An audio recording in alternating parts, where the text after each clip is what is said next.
जो हेडिंग लिख लीजिएगा भैया, थॉमसन का परमाणु मॉडल।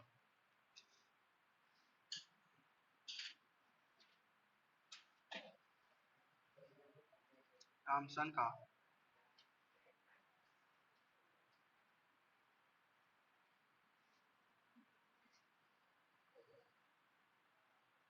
परमाणु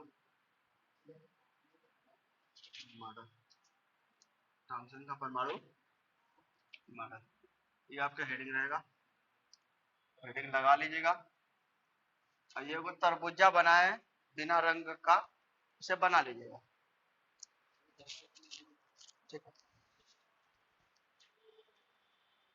लिखेंगे सन 1904 ईस्वी में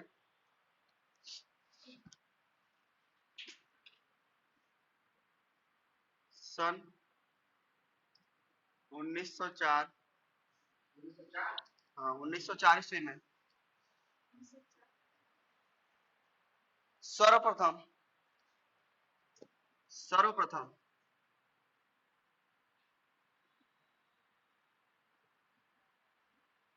सर्वप्रथम जोसेफ जे टॉमसन, जोसेफ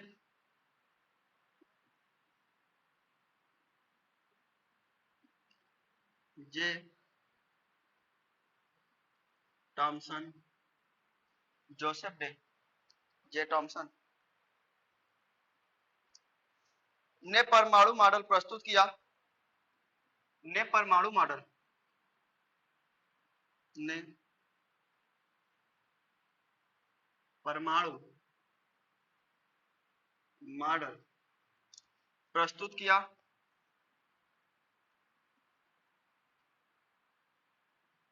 प्रस्तुत किया।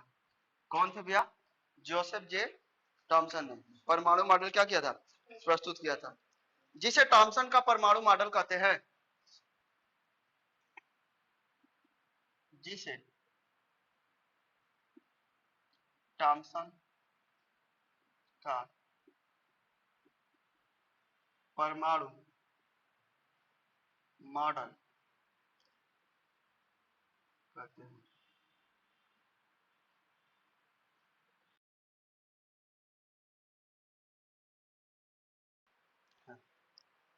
और सेम वही बात फिर रहेगा कि परमाणु पढ़ रहे हैं तो परमाणु के नाभिक की त्रिज्या कितना? 10 के पावर माइनस 15, और परमाणु की त्रिज्या 10 के power minus, same to same ये भी यही बताएंगे ना। इन्होंने लिखेंगे इस मॉडल के अनुसार, इस मॉडल के अनुसार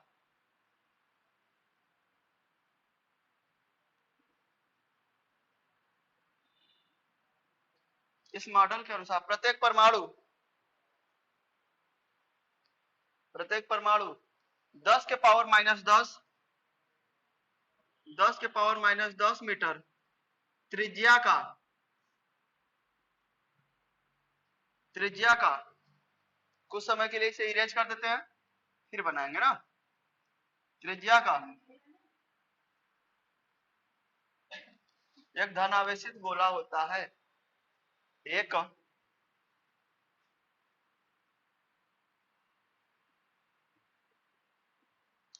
धनावेशित गोला होता है। यह बात पहले कौन बताया? जैसे पहले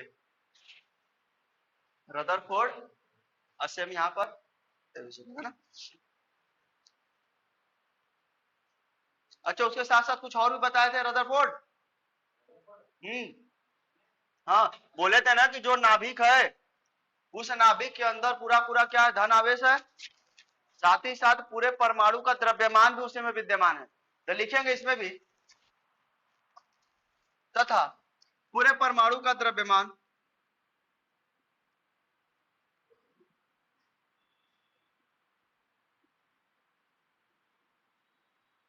पूरे परमाणु का द्रव्यमान इसमें विद्यमान है,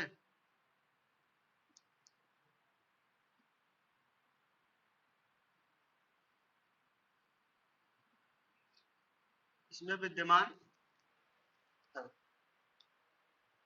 पूरे परमाणु का द्रव्यमान इसमें विद्यमान है। इस सेम टू सेम। अब देखिएगा, अब यहां से देखिएगा, समझेगा। रदरफोर्ड जो थे उन्होंने सेम टू सेम यही वाला बात बताया था जितना अभी टॉमसन ने बताया था, लेकिन इन्होंने बस थोड़ा सा बदलाव ये किया है।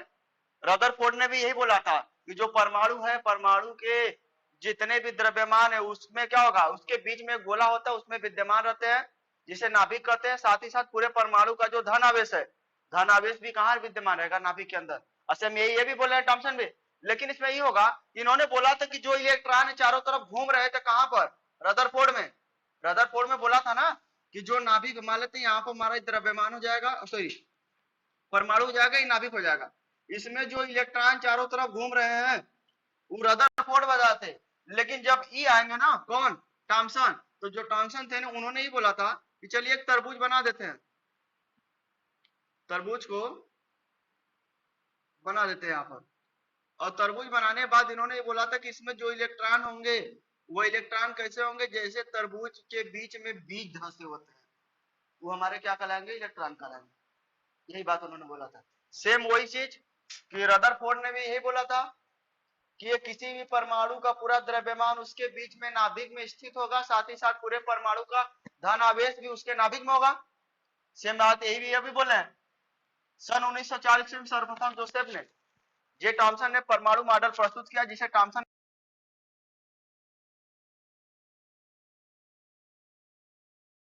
मीटर ये भी बोले थे, वो भी बोले थे सेम। साथ ही साथ एक धन आवेशित गोला होता है, बीच में नाभिक वाला क्या है, धन आवेशित गोला है, तथा पूरे परमाणु का द्रव्यमान क्या है, इसमें विद्यमान है। सेम टू सेम दोनों मिला। लेकिन यहाँ से एक लाइन लिखिएगा, लिखेंगे इस गोले के अंदर इलेक्ट्रॉन इस प्रकार धंसे होते हैं,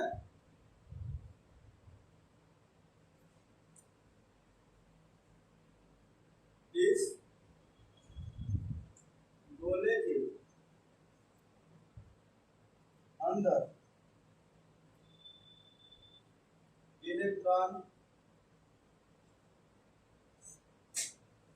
इस प्रकार धंसे होते हैं, इस प्रकार धंसे होते हैं, जिस प्रकार एक तरबूज में उसके बीज धंसे होते हैं, जिस प्रकार तरबूज में उसके बीज धंसे होते हैं, जिस प्रकार तरबूज में उसके बीज धंसे, इस प्रकार तरबूज में उसके बीज धंसे होते हैं। आप इसको फिगर बनाकर बढ़िया से उतारिएगा, यहाँ से सवाल हुआ बनता है।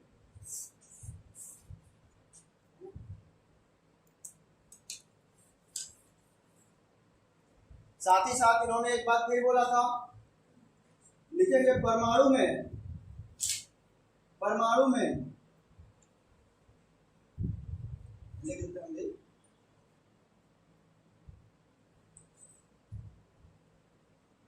परमाणु में उपस्थित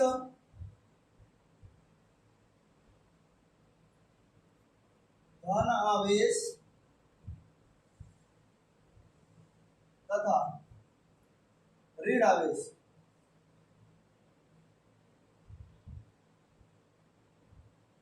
समान होते हैं,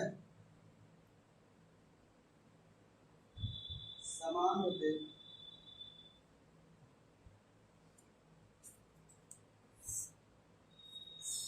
इस मॉडल को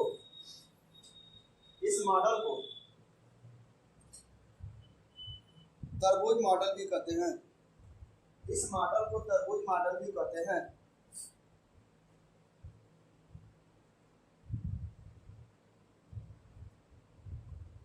इस मॉडल को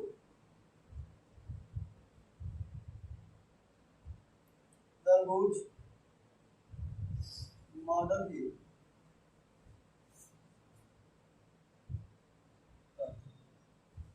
यही रहा हमारा टॉमसन का परमाणु मॉडल, टॉमसन का परमाणु मॉडल।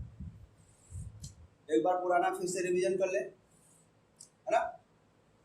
कल परसों और नरसों 3 दिन में जो पढ़े, आज जो पढ़े ना, पूरा एक बार फिर से रिवीजन। तो सबसे पहले बात करते हैं कि परमाणु वह छोटा से छोटा कण है जिसे नग्न आंखों से नहीं देख सकते। पहली बात यह है, जब रदरफोर्ड आए थे तो उन्होंने बोला था कि परमाणु एक छोटा से छोटा कण जिसे हम नग्न आंखों से नहीं देख सकते। साथ ही साथ परमाणु के अंदर एक नाभिक स्थित होता है, जिसके नाभिक में धन आवेश तथा पूरे परमाणु का द्रव्यमान उपस्थित होता है। ठीक है, किसी भी परमाणु में धन आवेश तथा ऋण आवेश दोनों संख्या क्या होती है, बराबर होती है। ठीक है, उसके साथ साथ फिर बात करते हैं धन आवेश का मान कितना होता है, ऋण आवेश का मान कितना होता है। तो हम बोलेंगे 1.6 × 10⁻⁻⁰ कूलाम होता है किस पर, धन आवेश पर, लेकिन -1.6 × 10⁻⁻19 कूलाम कहाँ पर। अच्छा, फिर किसी भी परमाणु के नाभिक में कौन कौन होते हैं, प्रोटॉन तथा न्यूट्रॉन होते हैं। प्रोटॉन पर धन आवेश होता है, न्यूट्रॉन पर उदासीन होता है, लेकिन इलेक्ट्रॉन पर ऋण आवेश होता है। यहाँ तक ठीक है। फिर बात करते हैं यहाँ पर हमारा थॉमसन का परमाणु मॉडल, सेम टू सेम वही रहेगा। थॉमसन ने भी यही बोला था कि किसी भी परमाणु के नाभिक में उस परमाणु का पूरा द्रव्यमान विद्यमान रहता है, साथ ही साथ पूरा उसका क्या होता है, धन आवेश पूरा स्टोर रहता है कहाँ पर, नाभिक में। साथ ही साथ उन्होंने ये बोला था कि इसमें इलेक्ट्रॉन इस प्रकार धंसे होते हैं जैसे तरबूज में काले काले बीज धंसे होते हैं। तरबूज देखे ना काटेंगे, तो जब तरबूज को काटते हैं तो ऊपर देखते हैं काला काला काला काला क्या होता है, बीज होता है ना।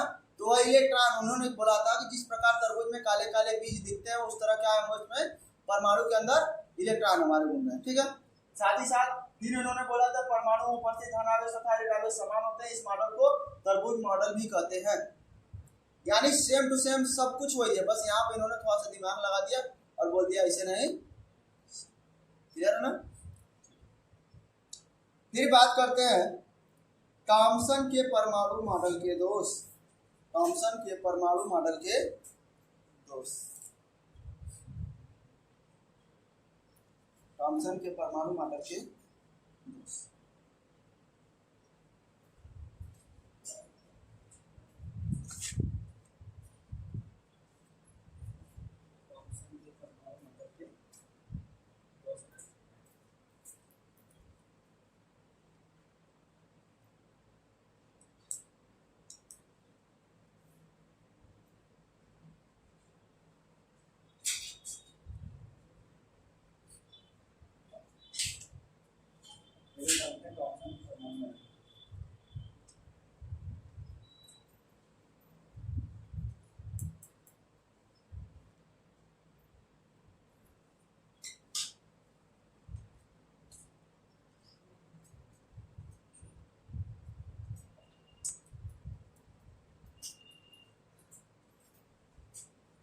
इनके भी कुछ दोष होगा, है जी, इनका भी क्या होगा, कुछ दोष होगा।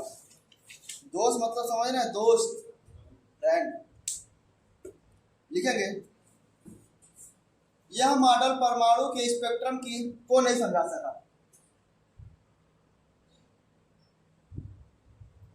यह मॉडल परमाणु के स्पेक्ट्रम को नहीं समझा सका।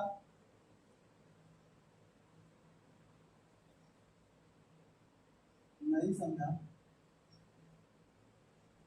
सका। पहला बात तो ये है, इन्होंने क्या हुआ, परमाणु के स्पेक्ट्रम को नहीं समझा सके। साथ ही साथ अल्फा कणों के प्रकीर्णन की व्याख्या नहीं की। साथ ही साथ अल्फा कणों के प्रकीर्णन की व्याख्या नहीं की।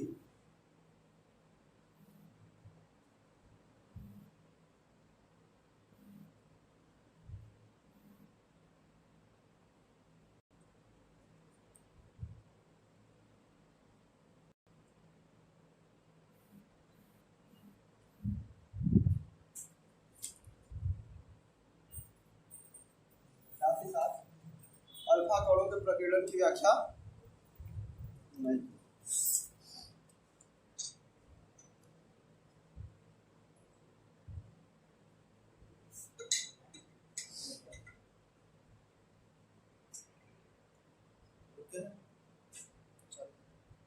बोले 4-5 बच्चे लोग हैं उसमें, उन लोग को बिठा करके एक फोटो कुछ बात है ग्रुप पे शेयर करवा दीजिए।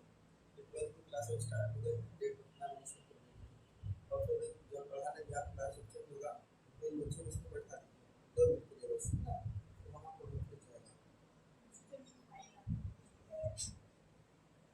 मेरे भाई बात अच्छा लागेगा एग्जाम प्लान करके तो सामने चलते हैं ठीक है। हाँ ठीक है बैठे। हाँ हाँ तो भेज दीजिए भाई, थोड़ा सा ये पढ़ा ले खत्म कर दे पूछा पूछा कर कुछ लिख दीजिएगा यार तब भेज देंगे ठीक है। और अगर बोला हम इसी में डायरेक्ट लाइव चला दो, बैक कर देते सबको आ जाए भैया यूट्यूब पर लाइव चल रहा है, बैक कर देंगे। चलिए ठीक है, बुला दीजिए बैठा दीजिए धीरे धीरे बिना आना के पैर न पड़ के। चलिए रदरफोर्ड का अल्फा कण प्रकीर्णन प्रयोग, अगला हेडिंग रहेगा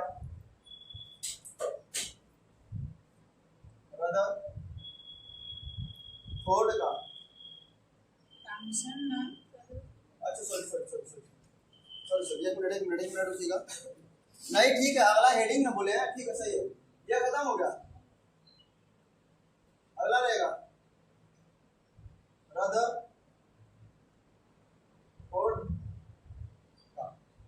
रदरफोर्ड का अल्फा कण प्रकीर्णन प्रयोग, अल्फा कण प्रकीर्णन प्रयोग, अल्फा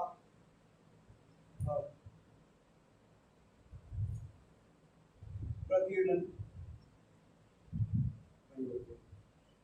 रदरफोर्ड का अल्फा कण प्रकीर्णन प्रयोग। अगला ये अगली हेडिंग रहेगा आपका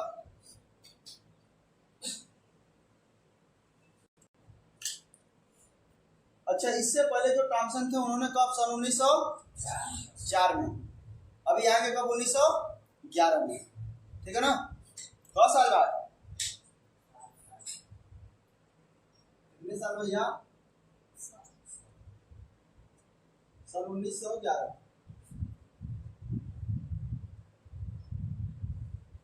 7 साल बाद रदरफोर्ड ने परमाणु की संरचना के बारे में जानकारी प्राप्त करने के लिए सन 1911 में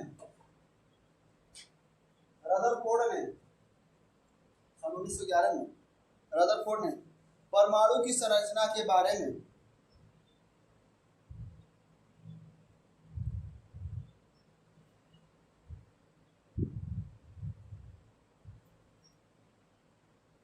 परमाणु की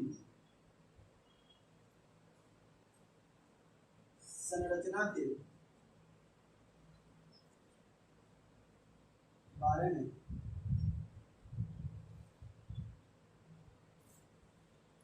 जानकारी प्राप्त करने के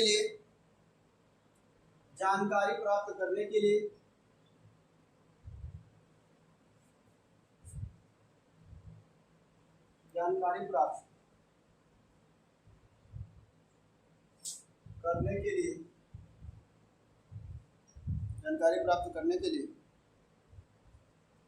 अपने शिष्यों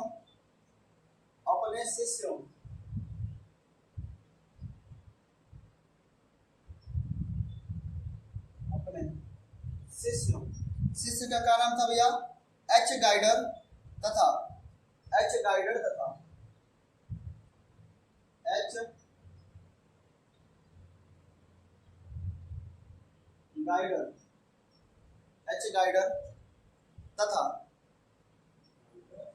गाइडर राइडर नहीं गाइडर तथा ई मार्सडेल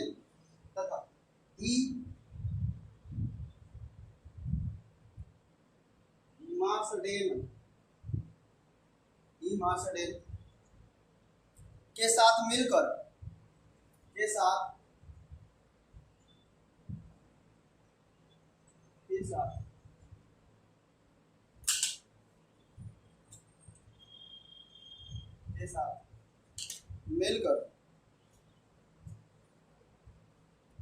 स्वर्ण पत्र मतलब समझे सोने की पन्नी, स्वर्ण पत्र पर अल्फा कण स्वर्ण पत्र पर अल्फा कणों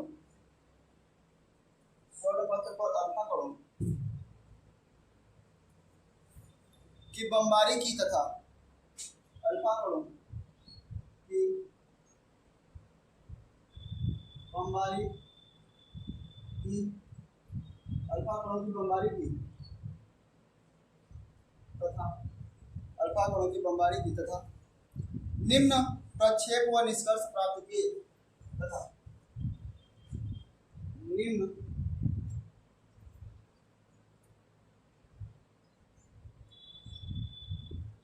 प्रक्षेप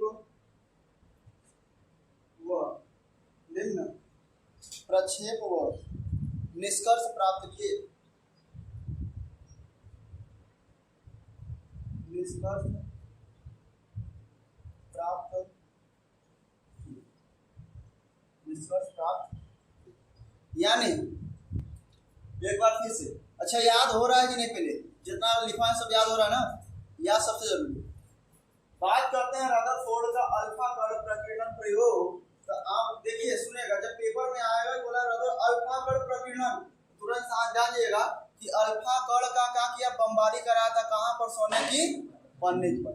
उन्होंने क्या किया कि एक सोने की प्लास्टिक की पन्नी ली, प्लास्टिक नहीं सोने की पन्नी ली, पतला से चादर ले लिया और उस पर उन्होंने क्या किया, अल्फा कण का क्या किया, बमबारी कराने लगी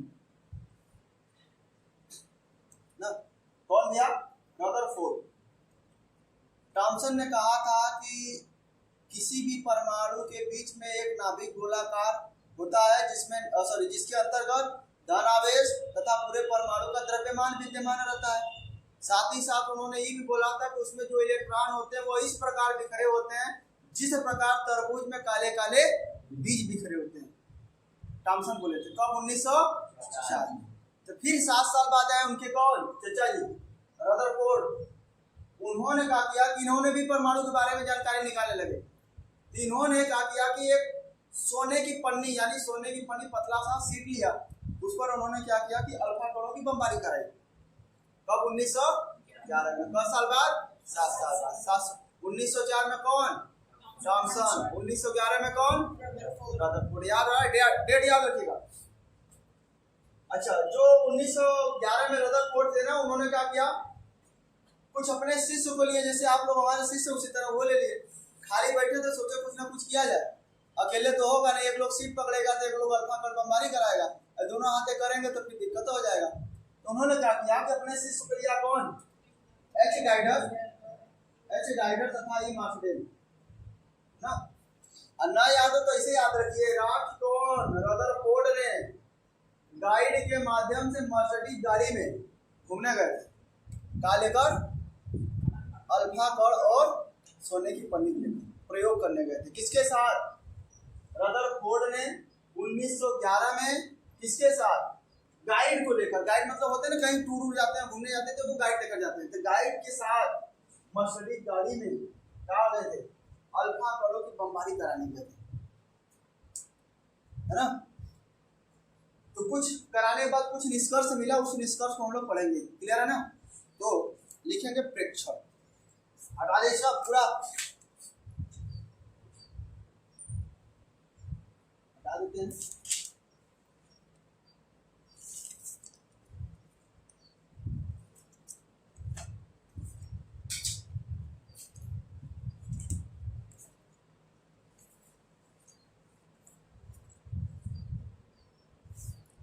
डालेंगे प्रेक्षण।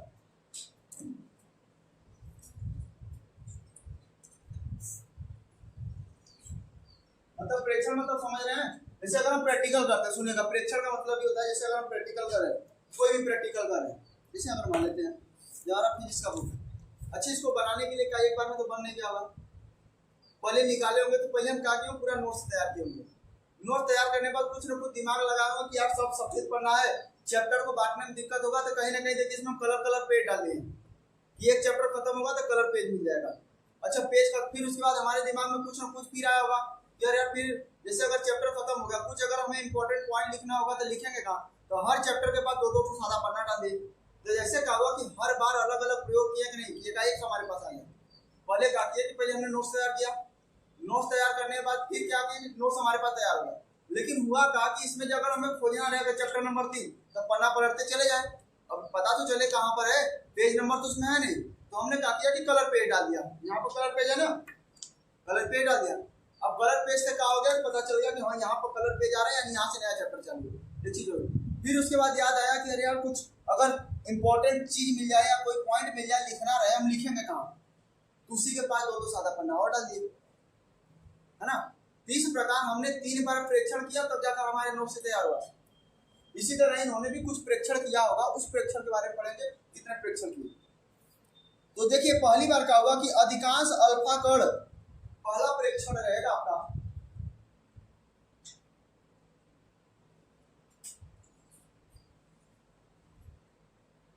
अधिकांश अल्फा कण, अधिकांश अल्फा कण स्वर्ण पत्र से बिना विक्षोभित हुए, स्वर्ण पत्र से बिना विक्षेपित सीधे पार निकल जाते हैं, से बिना विक्षेपित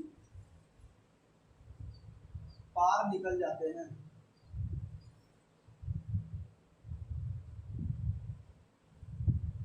इसका मतलब समझ रहे हैं, समझे कुछ नहीं समझे। जैसे अगर बात करें, अगर हमारे पास यह सीट है, यह अल्फा का मतलब क्या, हमारा सोने की पन्नी है, सोने की पन्नी है।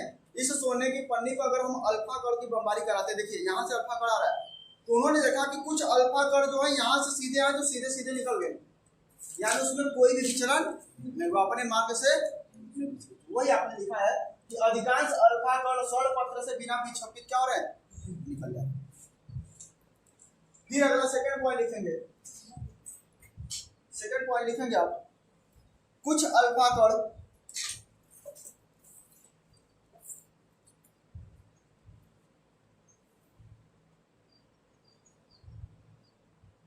कुछ अल्फा कण सूक्ष्म कोण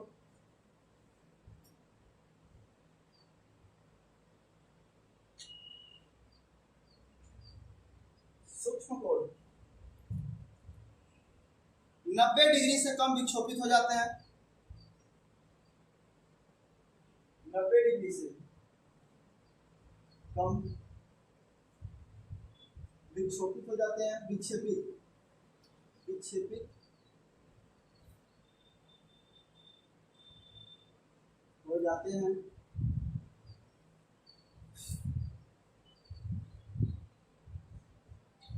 अच्छा देखिए, कुछ तो आर पार चले गए, विक्षेपित नहीं है, कुछ 90 डिग्री से कम होंगे, कुछ 90 डिग्री से अधिक भी होंगे। तो लिखिएगा अगला पॉइंट, कुछ अल्फा कण,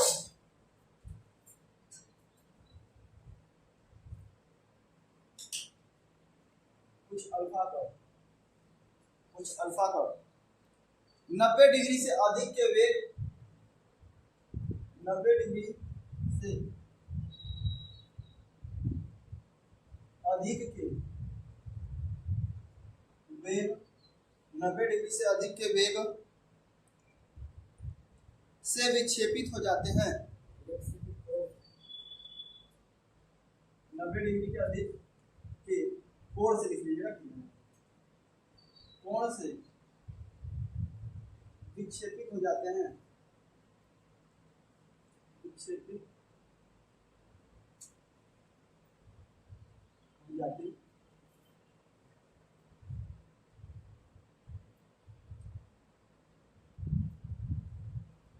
अच्छा कुछ कंडीशन और भी होगा, बहुत बढ़िया बात। कुछ ऐसा होगा, देखिए अच्छा हम करते का थोड़ा सा हम को आपको डायग्राम लास्ट में पहले लिखवा देते हैं, डायग्राम लास्ट। तो कुछ अल्फा कण 180 डिग्री के कोण से,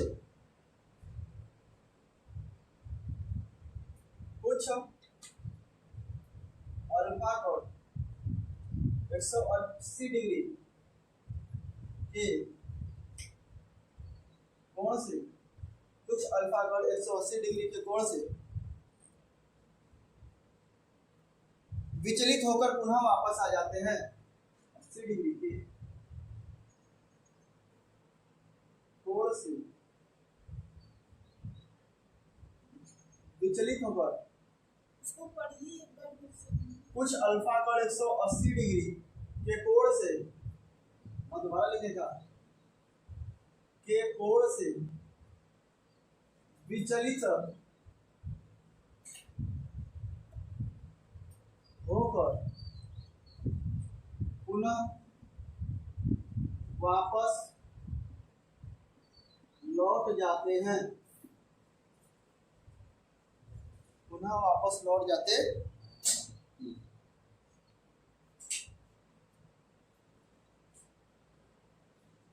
अच्छा, अब हम कुछ कर सकते हैं इसमें, कर यह सकते हैं। हाँ चलिए वो बनाते हैं फिगर, थोड़ा सा समझिएगा फिगर।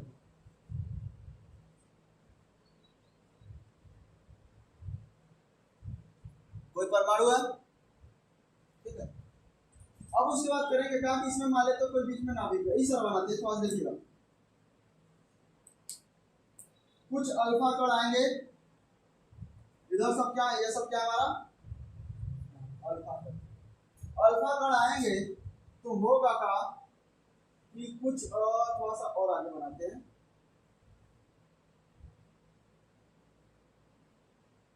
विचलित हो गए कि नहीं, आ रहे थे अल्फा कण, क्या हो गए, विचलित होकर निकल गए। अच्छा, कुछ अल्फा कण ऐसे भी होंगे जो आएंगे तो इस तरह सीधा भी निकल जाएंगे,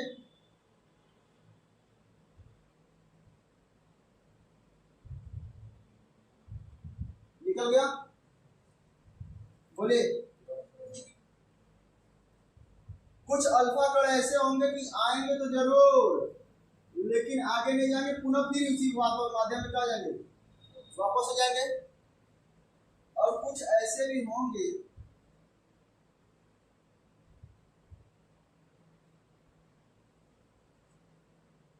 बोलिए, कोई दिक्कत नहीं, समझ आया। पहला देखते हैं, अधिकांश अल्फा कण स्वर्ण पत्र से बिना विक्षोभित पार निकल जाते हैं। देखिए पार निकलने वाला क्या यह दोनों हुआ, आए बिना विक्षोभित हुए पार चले गए। आगे लिखा, कुछ अल्फा कण सूक्ष्म कोण 90 डिग्री से कम विक्षोभित हो जाते हैं। 90 डिग्री से कम, क्योंकि देखिए 90 डिग्री से कम है कि नहीं है, 90 डिग्री से कम विक्षोभित हुए कौन, एक यह और एक। आगे कुछ अल्फा कण 90 डिग्री से अधिक, या 90 डिग्री से अधिक निकल गए, लेकिन कुछ अल्फा कण 180 डिग्री, 180 डिग्री क्या एक सीधी लाइन होती है, गया उसी पर वापस चलाया, विचलित होकर पुनः अपने माध्यम में वापस, यानी गया इसी से माध्यम से फिर इसी माध्यम में चलाया। क्लियर है, कौन, यह किसका प्रेक्षण है, रदरफोर्ड के अल्फा कणों का प्रकीर्णन। यानी उन्होंने सोने की पन्नी पर जब अल्फा कणों का प्रकीर्णन कराया तो उन्होंने कुछ इस तरह का प्रेक्षण देखा। कितने प्रेक्षण, लगभग 4 से 5 प्रेक्षण देखे। अब इससे निष्कर्ष क्या निकाला जा सकता है सुनिएगा, अब आप इसे दिमाग लगाएंगे निकल जाएगा। कह सकते हैं कि अल्फा जो हमारा परमाणु, परमाणु के अंदर खोखला भाग होगा, अगर खोखला नहीं रहता तो ई निकलता नहीं बाहर, कुछ कण बाहर निकल जा रहे हैं ना, इसका मतलब खोखला होगा, है ना जी। तो निष्कर्ष लिखवाते चलते तब ठीक रहेगा। क्लियर है, इसको हटा दे, फिगर बनाएंगे, बनाइए फिगर। तो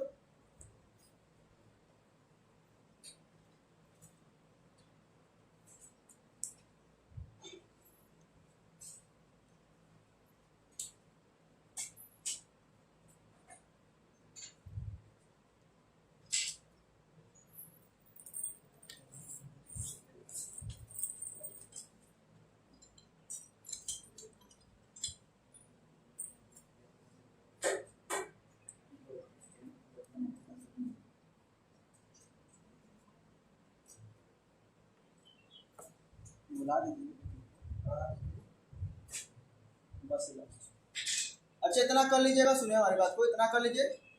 आगे क्लास कल लगाते इसमें, जिसमें हम लोग पढ़ेंगे कुछ निष्कर्ष, क्या क्या निष्कर्ष निकालेंगे, और साथ ही साथ इसमें थोड़ा सा और टॉपिक बचा, इसे कंप्लीट कर लेंगे। ये हमारे इधर वाला परमाणु वाला पूरा लगभग अधिकांश कंप्लीट हो जाएगा, है ना जी। इसे बना लीजिएगा पूरा बढ़िया से, ठीक है। आज के लिए